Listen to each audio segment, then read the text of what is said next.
BET is up for grabs or for sale. But, Right. The folk at, what is it, Paramount? Is that no Amazon? Well, Amazon, I think. Viacom bought it a long time Viacom. ago. Yeah. Yeah. I'm not so sure. Yeah, Viacom. I'm sorry. So Puffy is now in the mix along with Tyler Perry and Byron Allen. Somebody cleverly said, why don't those three of them work together?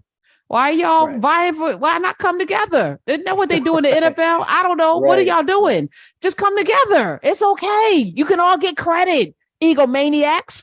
All right, I'm gonna play this clip from, I said it, at Karen Hunter somewhere. Just at Karen in Nubia, but you got to have a membership, so you probably won't be there. But this is from Earn Your Leisure. He was having a conversation about him. I'll play the clip and then let's discuss it. Last week, when the news broke that Paramount Global was selling, BT, which includes BT, BT Plus, and VH1, everybody was on Twitter. A lot of, back and forth, people saying like, media is not important. Who cares? Nobody watches BT anyway. So I don't think that people fully understand the importance of media, right? This is something I really want to talk about. There's really three ways to control the masses: religion, school, education, and media. Religion, extremely difficult to change somebody's religion. Schooling takes years to fully execute properly, and it's still not really done at an efficient level. Media, you can literally watch an hour video on YouTube and think you're an expert on something. You can literally change somebody's mind by watching a documentary. Think about how many people became vegan after watching What the Health. That's a 2-hour video. This is why a lot of billionaires that have nothing to do with media buy media companies like Jeff Bezos, like Elon Musk, like Mark Benioff, the list goes on. Right. So now let's drill this down a little bit further. When you look at media in this country, less than 3% of the media is owned by Black people. 95% of Black owned media is focused on sports, entertainment, and celebrity gossip. So what does that leave us with? That leaves us with media that we have no ownership in, no control in, no interest in, that's literally dictating our lives and, in a result, controlling how we think. So it is extremely important that Black people have their own media arm. Al Jazeera's a media arm for the Arab world. Telemundo, a media arm for the Latinx world. Fox, a media arm for the Republican Party. MSNBC, a media arm for the Democratic Party. I can go on and on, right? So it's encouraging when we hear, Tyler Perry and Byron Allen are, looking to buy it. And then we heard Diddy as well. So obviously we have a lot of relationships, right? Good friends with the people at Revolt. So when I heard Diddy was actually looking, I said, okay, let me dig a little further. I called Dion. And I said, what does this really mean? Like, be honest with me.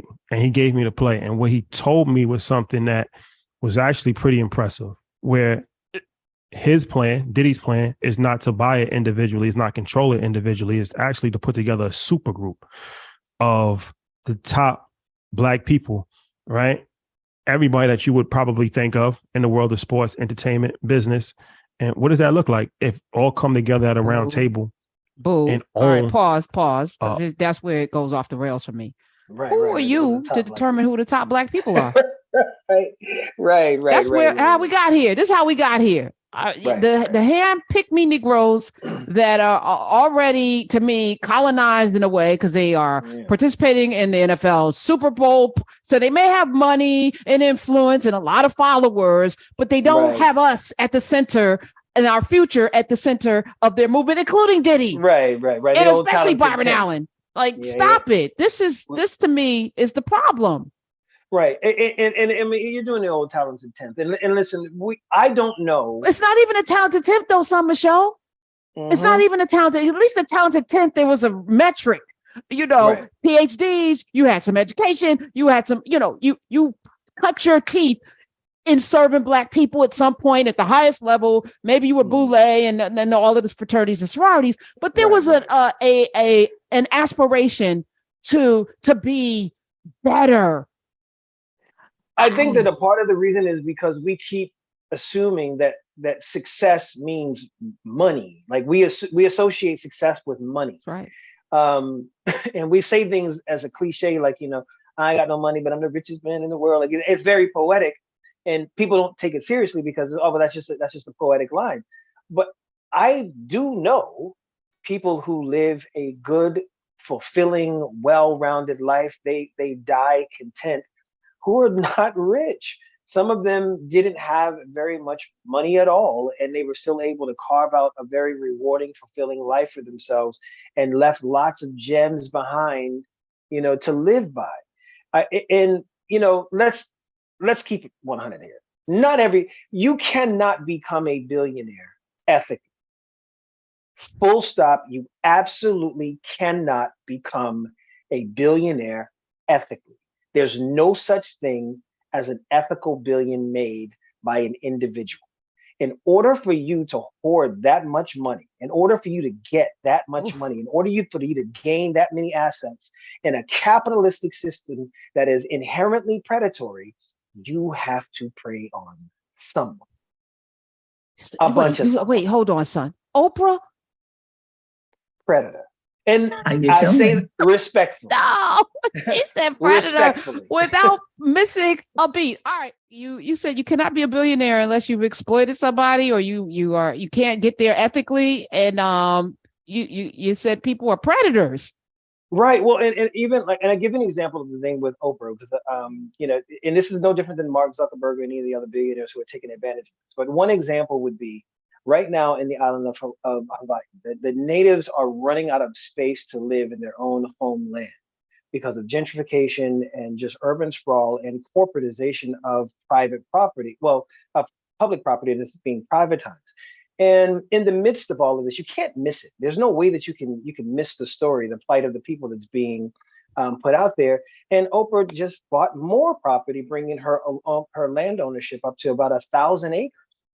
1,000 acres. If you're not giving that back to the people, if you're not using that in some way that's for the people of those islands, and I think Zuckerberg has like 1,500 acres over nearly 1,500 acres.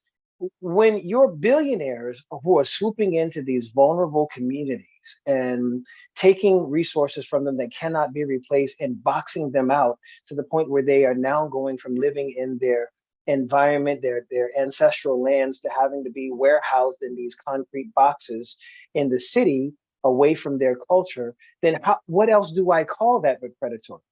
What other thing would I call? I mean, you're saying something that I can't argue with, but maybe Oprah knows we're on the precipice of nuclear war, and and she's building the underground bunker so that she is still here when the rest of us gotta figure it out. Maybe she knows something we don't know, son.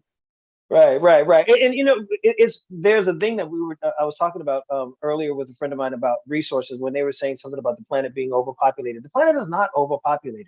We are not running out of many of the resources that we think we're running out of. What's happening is the few people who own the most money are hoarding these resources and these lands for themselves. If you think of all the private property that's owned by a corporation, that's owned by a government, that's, I'm using the term owned loosely, owned by private citizens, that the general public are not able to access, legally at least, not able to access.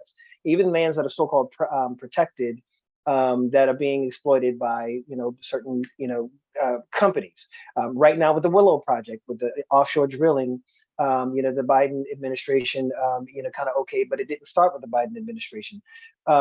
These types of things, when you think in terms of resources and who is entitled to exploit the resources, is a very small percentage of people who are having a major impact on the majority of the people who don't have access to those resources. And I'm sure you remember like the Exxon spill. I mean, that could possibly happen again. And who ends up footing the bill when disaster strikes? The very same people who were cut out of the equation of accessing those things in the first place. And so that's what I'm saying is you can't get to that level where you can have it. And I want to say this, I think that the consumer also we have to play our part. If people complain about Diddy, and rightfully so, complain about the business dealings of Diddy and how he did his artist, but you buy the records. but you support the product. You do all the things necessary to put money in these people's pockets. You do the things because maybe you love the artist, but you know that the artist is getting jerked in that deal for the music that you just bought. So did you really support the artist in these 360 deals?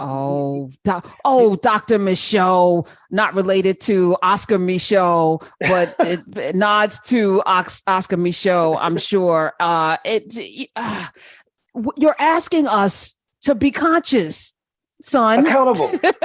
Accountable. No, I'm being facetious and also little, using a little irony, because I feel like most of us live a life where we are not accountable at all, and you know how I know? Y'all still watching football, and don't get mad when I say it, right? As if, this is a league that feeds off of exploiting our talent to the detriment of the little brain cells and all. Right. And you still, and not even mentioning the racism, the harm that is doing, but we like our team. So I'm not willing to give that up. So I'm going to still watch it. F you, Karen. I know y'all, but either you are about it or you're not. And it's okay to not be about it, but don't pretend. Well, I will say this in regards of exactly what you're talking about, to your point.